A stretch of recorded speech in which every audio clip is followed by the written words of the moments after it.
नमस्कार दोस्तों, कैसे हैं? आशा करता हूँ मजे में होंगे। जैसे मैंने आपसे प्रॉमिस किया था पिछली बार कि मैं अभी नेक्स्ट वीडियो अपने घर पे यूज होने वाले बहुत जरूरी चीज के ऊपर बनाने वाला हूँ। तो दोस्तों वो जरूरी चीज है इलेक्ट्रिकल वायरिंग। हमारे घर के जो इलेक्ट्रिकल बोर्ड होते हैं ना, कंट्रोल बोर्ड्स, उनमें छोटी मोटी खराबी आती है। तो आज आपको मैं एक सिंपल मेथड से समझाने वाला हूँ कि वो कैसे काम करता है, ताकि छोटी मोटी जो चीजें हैं ना वो आप खुद ही रिपेयर कर सके। छोटी मोटी चीजें जो हमें करने आनी चाहिए घर में, छोटा मोटा मेंटेनेंस होता है। दोस्तों हम बाहर के कई देशों में अगर मान लो जैसे घर में कुछ छोटा मोटा बोर्ड में कुछ कंट्रोल पैनल में प्रॉब्लम्स आती है, कोई ट्यूब लगाना है, कोई फर्नीचर सेट करना है, तो वहाँ की महिलाएं खुद ही कर देती है। आपने ये कई बार वीडियो में भी देखा होगा। वो खुद ही स्क्रूड्राइवर लेके ड्रिल लेके चालू हो जाती है। और हमारे हमारे देश में एक सोच है ऐसे कि लेडीज मिस महिलाओं को नहीं ऐसा कुछ करना चाहिए, उनका काम नहीं है। ये दुर्भाग्य है हमारे देश का। लेकिन हालांकि ये सच्चाई है कि मैंने ऐसे काफी लेडीज देखी है जिनको इसमें इंटरेस्ट है और नॉलेज है, करने की इच्छा है, और वो कर सकती है बेहतर तरीके से। जबकि किसी किसी लेडीज ने तो किसी किसी महिलाओं ने इसके बारे में विशेष ज्ञान भी लिया हुआ है, टेक्निकल किया हुआ है, आईटीआई किया है, किसी ने इंजीनियरिंग किया है, लेकिन अभी क्या है, घर गृहस्थी संभाल रही है। तो ये सोच हमें बदलनी बहुत ज्यादा जरूरी है। तो फिलहाल सबके लिए एक छोटा सा मैं आपको आज दिखाने वाला हूँ कि इलेक्ट्रिकल घर का वायरिंग जो होता है ना, वो कैसे होता है। घर का वायरिंग पूरे घर का नहीं दिखाऊंगा आपको, इलेक्ट्रिकल एक छोटा सा जो प्रिंसिपल है वो प्रिंसिपल के ऊपर छोटा सा बेसिक समझा रहा हूँ। ज्यादा डिटेल्स पैरामीटर्स वगैरह नहीं बताऊंगा, क्योंकि उसके लिए आपको टेक्निकल नॉलेज लेना पड़ेगा, वो फोन पे आपको मैं नहीं दे सकता। तो उसके लिए आपको प्रॉपर कोर्स करना होगा, ट्रेनिंग लेनी होगी। लेकिन आप इमरजेंसी में आपके घर की प्रॉब्लम, रात को आधी रात को कभी लाइट गई, कुछ इश्यू हुआ, घर में शॉर्ट सर्किट हुआ, तो आप उसको सॉल्व कर सकते हैं। ऐसे बताऊंगा छोटे से मेथड में। ठीक है दोस्तों, समझ लो सबसे पहली बात कि हमारे घर में जो सप्लाई आती है वो 220 है। आपको सबको मालूम है, 220 volt AC. AC means alternative current. Alternative current means कैसे, जो करंट इस तरह से फ्लो होता है, मतलब कम ज्यादा होता है। देखिए हर बार हम कहते हैं कि वोल्टेज कम हो रहा है, वोल्टेज बढ़ गया है, इसलिए हमारे घर के अप्लायंसेस खराब हो गए, तो कम ज्यादा होता है। और दूसरा होता है direct current, means DC current. हमारे बैटरी से जो करंट फ्लो होता है वो स्टेबल होता है, वो होता है डीसी करंट। तो ये फिर कभी देखेंगे, लेकिन फिलहाल हम जरूरी बात कर रहे हैं आज की अल्टरनेटिव करंट में एसी के बारे में। तो उसके बारे में मैं कुछ खास बात बताता हूँ। उसमें फेज और न्यूट्रल दो पॉइंट होते हैं। बेसिकली एसी में फेज और न्यूट्रल दो पॉइंट होते हैं। तो फेज से सप्लाई निकलती और न्यूट्रल में वापस जाती है। तो ये जो इलेक्ट्रिकल कोई भी चीज हो, बेसिकली इलेक्ट्रिकल हो या इलेक्ट्रॉनिक हो, दोनों को सर्किट बहुत ज्यादा जरूरी है। सर्किट मीन्स क्या, आइए थोड़ा पास आइए, आपको मैं एक पेपर पे ड्रॉ करके समझाता हूँ। दोस्तों कोई भी सर्कल को स्टार्ट होने के लिए एक पॉइंट लगता है, और वो स्टार्ट होने के बाद उसमें खत्म होने के लिए भी एक पॉइंट लगता है, इससे खत्म हो जाता है। बस इसी को सर्किट कहते हैं। अब ये सर्किट कैसे होता है, ये होता है फेज। मतलब जो हम रेड वायर लगाते हैं, ठीक है, जिसमें 220 वोल्ट एसी का सप्लाई आता है। अब ये सप्लाई कुछ इस तरह से आगे बढ़ता है, देखिए इस डायरेक्शन में। वहां पे जाने के बाद आपको एक छोटा सा बल्ब निकल के दिखाता हूं, क्योंकि बल्ब के अंदर तार आप आसानी से देख पाते हो। तो ये कुछ ऐसे बल्ब है, मेरी ड्राइंग थोड़ी खराब है दोस्तों, माफ करना। ठीक है, तो ये फेज है, यहाँ से सप्लाई है, करंट फ्लो होता है। यहाँ पे बल्ब में आपका दोस्तों छोटा सा बल्ब लगा रहा हूँ। तो मेरा ड्राइंग थोड़ा खराब है दोस्तों, माफ करना, समझ लीजिए थोड़ा सा इसमें। तो ये करंट इस तरह से यहाँ तक फ्लो होता है, और यहाँ तक रेड वायर होता है आपका। ठीक है, और यहाँ से ब्लैक वायर निकलता है। मीन्स क्या होता है कि ये सप्लाई यहाँ से यहाँ आता है, बल्ब में आता है। जैसे आपसे मैं दोस्तों कहा कि शुरू में सर्किट का कोई भी एक पॉइंट शुरू होता है और दूसरा एंड होता है, वही जाके कनेक्ट होना है। अब ये जो पॉइंट आपका यहाँ से निकल रहा है ना, तो यहाँ पे भी आपके जो एमईसीबी के ट्रांसफॉर्मर्स होते हैं, उसकी वाइंडिंग कुछ इस तरह से आपस में कनेक्ट ही होती है। लेकिन आप इस पार्ट को मत समझे, ये खाली आपको मैं समझाने को दे रहा हूँ कि सर्किट कैसे कंप्लीट होता है। तो यहां से दूसरा वायर निकलता है जो ब्लैक कलर का होता है, जिसे न्यूट्रल कहा जाता है, यानी 0 वोल्ट। देखिए यहां से 220 वोल्ट निकलता है, यहां तक आपका 220 वोल्ट एसी आ जाता है। जैसे है आपका बल्ब ग्लो होता है, यहाँ पे उस पावर को यूज होता है, तो वैसे यहाँ पे 0 वोल्ट बन जाता है, तो इसे न्यूट्रल कहते हैं। और ये वापस होके इस तरह से आके जुड़ जाता है इसमें। तो ये वाइंडिंग वगैरह ट्रांसफार्मर पे होती है एमईसीबी के, आप वो मत समझिए। आपके घर में जो फेज और न्यूट्रल उसको समझिए, आसान हो जाएगा। आपको कोई इलेक्ट्रिशियन बन के कहीं बिजनेस तो करना है नहीं, मैंने आपको इमरजेंसी में घर में प्रॉब्लम आती है तो उस प्रॉब्लम को कैसे सॉल्व किया जाए बस उसके बारे में बता रहा हूँ। तो ये वाला हिस्सा आप छोड़ दीजिए, ठीक है, यहाँ से समझ लीजिए। तो ये सप्लाई यहाँ से निकलती है, यहाँ पे बल्ब में जाती है, बल्ब ग्लो होता है। अगर बल्ब ग्लो होता है, यूज होता है, तो उसके बाद यहाँ पे आपकी रिटर्न सप्लाई आती है जो न्यूट्रल करता है। इसे दोस्तों आपको शॉक यहाँ पे लगता है, यहाँ पे शॉक नहीं लगता है। अब घर के बोर्ड आपके वायरिंग किस तरह से होती है वो समझेंगे। एकदम सिंपल है, कोई हार्ड नहीं है। देखिए ये तो आप सब जानते हैं, सबको कहा जाता है कि न्यूट्रल कॉमन होती है, सब में चलती है। तो यूँ समझिए हम इसमें और 2 बल्ब एक पंखा जोड़ने जा रहे हैं, ठीक है। तो ये मेरा वाला टूटा फटा बल्ब है, थोड़ा समझ लीजिए। ये एक बल्ब आ गया, ये दूसरा बल्ब आ गया। देखिए 2 बल्ब लगा रहे, कनेक्शन वायरिंग अभी करेंगे। और अभी पंखा ला रहे हैं। अभी ये पंखा कैसे निकालूं, चलिए समझ लीजिए। ऐसे है, बहुत डेंजर फैन है मेरा, लंबा रहिए, हाथ वाली उंगली कट जाएगी,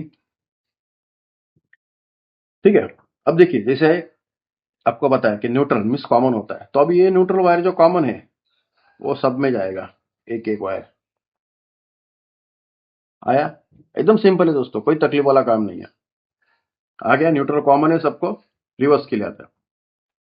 अब क्या करना है, जैसे ये बल्ब जला है वैसे ही आपका वायर है ये भी डायरेक्ट इसमें लगना है। लेकिन अब इसमें क्या चेंज है दोस्तों कि ये मतलब जैसे कंटिन्यू तो ऑन रख नहीं सकते ना, इसको कोई कंट्रोल चाहिए ऑन ऑफ करने के लिए। ये तो बल्ब हम डायरेक्ट लगा दिए, ऐसे लगा नहीं सकते। तो ऐसा कंट्रोल चाहिए ना, करके इसमें क्या करते हैं हम, थोड़ा सा ये देखिए, इसमें एक स्विच यूज करते हैं। यहाँ पे फेज है ये, इसको हम टैप करते हैं, जॉइंट मार के इधर लेके आते हैं, यहाँ तक रुक जाता है सप्लाई हमारा। ये स्विच का दूसरा पॉइंट है।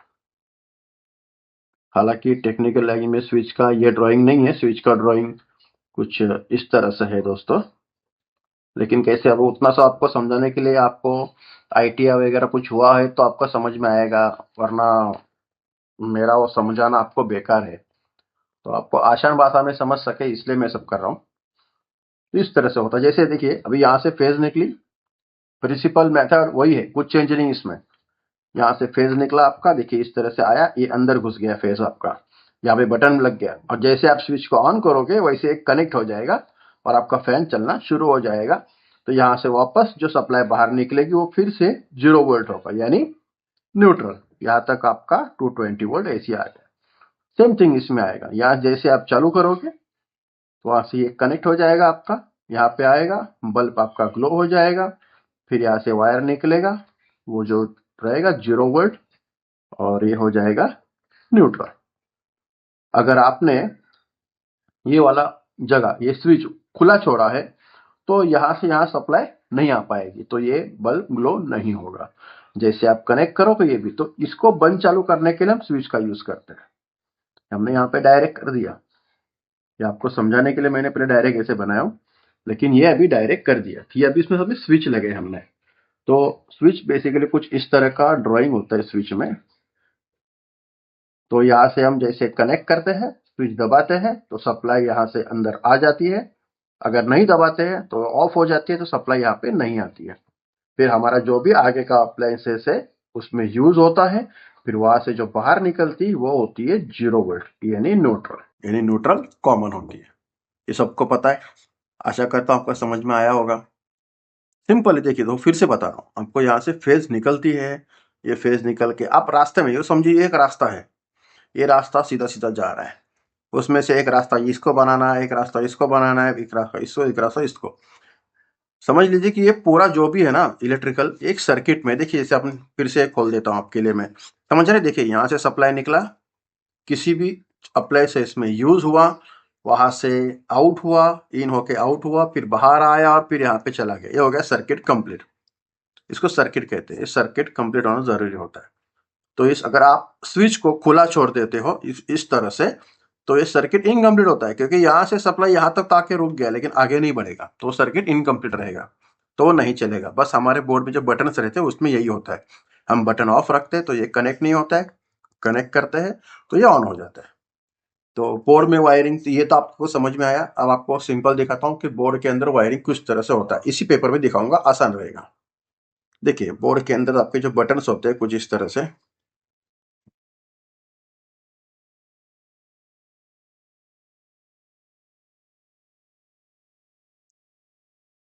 ये भी कॉमन होती है फेज, न्यूट्रल भी कॉमन होता है, सिर्फ इसको आप फेज को कंट्रोल के लिए यूज करते हैं कि इसमें सप्लाई आती है। अब इस बटन जो फेज है वो बटन पे क्यों लिया जाता है, सिर्फ फेज को, न्यूट्रल पे क्यों नहीं, उसकी वजह बताता हूँ दोस्तों। कई जगह आपने देखा रहेगा कि खुला वायर छोड़ने से आपको जो शॉक लगता है वो फेज में लगता है, तो हमारे अप्लायंसेस में करंट ना आए इसके लिए इसको फेस पे स्विच लगाया जाता है, उसको फेस कंट्रोल कहते हैं। तो कुछ इस तरह से होता है, ये फेज है, आपके सारे बटनों में कॉमन सप्लाई होता है, ये स्क्रू लगे रहते हैं बटन में, ठीक है, कुछ इस तरह से कॉमन होता है। इसके बाद ये फेज जो है हमारे किसी अप्लायंसेस में यूज होने के लिए, किसी भी चीज के bulb, light, fan, washing machine, fridge, AC, सब में कुछ इस तरह से निकलता है। उसके बाद ये रेजिस्टेंस निकालो, क्योंकि किसी भी अप्लायंसेस का, किसी भी दौर का, ये फैन हो, बल्ब हो, कुछ भी हो, सबका एक स्पेसिफिक लोड होता है जिसे रेजिस्टेंस होता है, ठीक है, वो रेजिस्टेंस होता है, उसको लोड कहा जाता है। तो ये होता है हमारा लोड, हम जो भी लोड डालते हैं, कोई भी लोड हो, कोई बात नहीं, कुछ भी हो, इलेक्ट्रिकल 220 पे चलने वाली कोई भी चीज हो, तो ये बाहर निकलता है, फिर ये जाता है किधर, न्यूट्रल में, ठीक है, यानी 0 वोल्ट। ये बटन हुआ, ये बटन आपने ऑन किया, इसमें से एक लोड निकला, कहाँ गया, 0 वोल्ट में।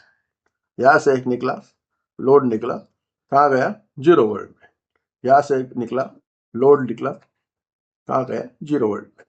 मान लीजिए आपका हो गया फैन, ये हो गया लाइट, ये हो गया फ्रिज, ये हो गया एसी, लोड कोई भी हो, कोई मतलब नहीं है, एंड कहाँ हो रहा है, न्यूट्रल में, स्टार्ट कहाँ हो रहा है, फेज में। आपको समझ में आया होगा इलेक्ट्रिकल वायरिंग जो छोटा मोटा बोर्ड में कैसे होता है, इलेक्ट्रिकल सर्किट कैसे चलता है। अगर इसमें फिर भी आपको समझ में ना आए तो मुझे कमेंट्स कीजिए, मैं फिर एक बार किसी और एंगल से या किसी और एग्जांपल से आपको समझा दूंगा, लेकिन मुझे नहीं लगता जरूरत पड़ेगी, आप समझ गए रहेंगे। तो एक जरूरी सूचना, ये ट्राई कीजिए, काम कीजिए घर में, कोई दिक्कत नहीं, लेकिन अपनी सुरक्षा पहले, सबसे पहले तो जरूरी चीज है, आपके शरीर का कोई भी अंग गीला ना हो, पहली बात। दूसरा, आपके पैर में रबर का कोई भी स्लीपर, जूता कुछ भी पहनिए।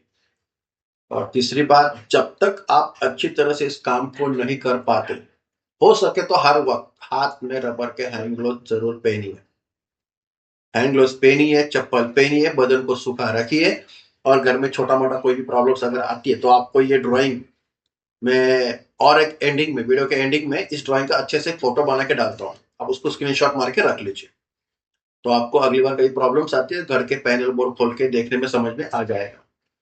और इसमें अच्छे से मजबूत होने के लिए एक छोटा सा घर पे ट्राई कीजिए, आज ही जाइए आपके नजदीकी इलेक्ट्रिकल शॉप में, वहां से एक छोटा सा इलेक्ट्रिकल बोर्ड, स्विच, सॉकेट खरीद लीजिए और उसमें कनेक्शन कीजिए। और जीरो के बल्ब छोटे छोटे मिलते हैं सस्ते में, 10-20 रुपए में, उन्हें एक होल्डर लगा रहता है, तो कम बजट में आप अच्छे से एक प्रोजेक्ट बना पाएंगे। और वो प्रोजेक्ट बना के रखिए तो उसमें दो बातें होगी, एक तो आपने कुछ कर पाए, आपने कुछ बनाया, इस बात की आपको खुशी होगी। और दूसरी, जब भी आपको प्रॉब्लम आएगी तो ड्राइंग के साथ साथ वो आपने बनाया हुआ प्रोजेक्ट आपको आने वाली जो तकलीफ है, जो इलेक्ट्रिकल बोर्ड्स में प्रॉब्लम्स आती है घर में किसी भी तरह की, तो उसमें सॉल्यूशन निकालने में या फिर हम उसको कैसे सॉल्व कर सकते हैं ये समझने में ड्राइंग या आपका प्रोजेक्ट बहुत बड़ी मदद करेगा। इसलिए जल्दी भागिए, दुकान में जाइए, एक बोर्ड लीजिए, स्विच सॉकेट लीजिए, प्रोजेक्ट तैयार कीजिए। और कुछ भी दिक्कत आती है तो हमारे आधे व्यूवर्स के पास तो ऐसे भी मेरा नंबर है ही। आपसे हर बार कहता हूँ कि कमेंट्स जो भी करने हैं, आपकी जो भी रिक्वेस्ट है, आप मुझे यूट्यूब पे डाल दीजिए, इंस्टा पे डाल दीजिए, आपके कमेंट्स के रूप में डाल दीजिए आप। लेकिन डालते ही ना, आप डायरेक्ट पर्सनल नंबर पे फोन कर देते हैं मुझे, भैया ऐसे बनाओ, भाई ऐसे बनाओ, सर आपने इसके बारे में सीखा करो, मुझे इसके बारे में बताओ, सर ये करो तो क्या हो रहा है, ऐसे कैसे करूं।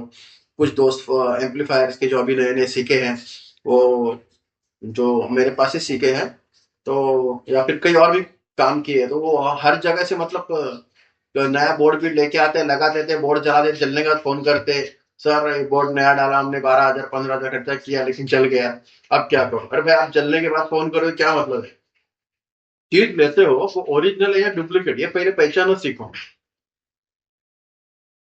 उसके बाद काम किया करो।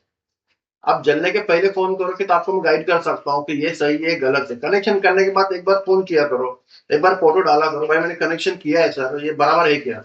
आप चालू कर देते हो, धुआं निकाल देते हो, फिर मुझे फोन करते हो, ये वैसा मत किया करो। ठीक है, अपनी सेफ्टी पहले रखो। और चलिए, मिलते हैं नेक्स्ट वीडियो में। तब तक के लिए धन्यवाद। और आशा करता हूँ समझ में आया हो, अगर नहीं आया हो तो प्लीज चैनल पे कमेंट कीजिए। पर्सनल नंबर फोन करके कोई मतलब नहीं है, क्योंकि क्या है, पर्सनल कॉल पे हम जो बात करते हैं आपस में रहती है, आप मुझे जो कमेंट्स करते हैं हमारे आपस में रहती है। आपको जो सवाल गिरे हैं, जो भी है सवाल आ रहे हैं, खड़े हो रहे हैं, उन सवाल के मैंने दिए हुए जवाब, ये हम दोनों तक सीमित ना रहे, सबके लिए, मैं सबके लिए बना रहा हूं। ये वीडियो जो भी देख रहा है वो सबके लिए काम आए इसलिए बना रहा हूं। तो आप उसलिए कमेंट आपके जो भी अच्छे बुरे जो भी है, वॉट मुझे बुरा नहीं लगेगा, आप लेकिन डालिए दो।